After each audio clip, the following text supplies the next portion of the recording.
Hello, I'm Richard Мэттьюс, the Global Sales Account Manager here at Hyperwall, and joining me today I have Steve Witvorth, the Technical Services Manager.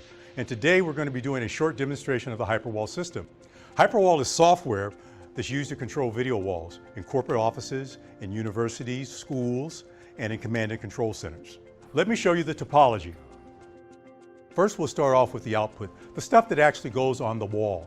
So in the output, we have HyperView software, which is HD or UHD. HD for 1080 displays and UHD for displays that are 4K. That software is loaded on the PCs that are attached to the displays or are embedded in the displays. And it gets connected via the network to the sources. Everything runs through a gigabit network. That gigabit network can either be a physical network, as you see here, or it could actually also be a VLAN. So let's talk about the actual sources themselves. First, we'll start with the HyperSource Sender.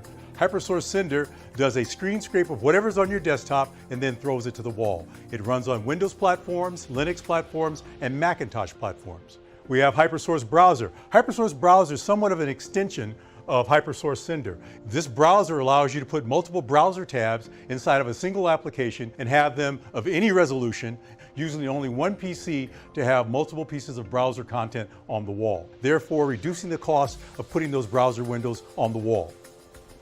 Then we have HyperSource IP streams. HyperSource IP streams are for IP cameras or an H.264 encoder. And then from there, we have HyperSource Streamer. HyperSource Streamer is typically used for high frame rate content. So typically that means cable television, satellite TV, Xbox, PlayStation, basically anything that has video out that needs to be placed on the wall.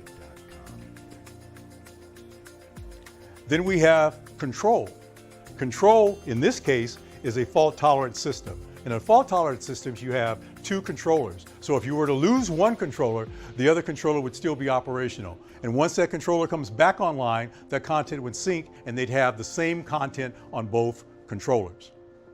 HyperOperator is a subset of the actual controller. It allows you to manipulate the content on that controller. In a lot of situations, we have people that are using it on a touchscreen wireless laptop to manipulate the content without having to be in front of the controller. Now, what you need to remember about all of this is Hyperwall is software, it's scalable, it's hardware agnostic. Hardware agnostic means you can use anyone's displays, anyone's PCs, and it's IP based.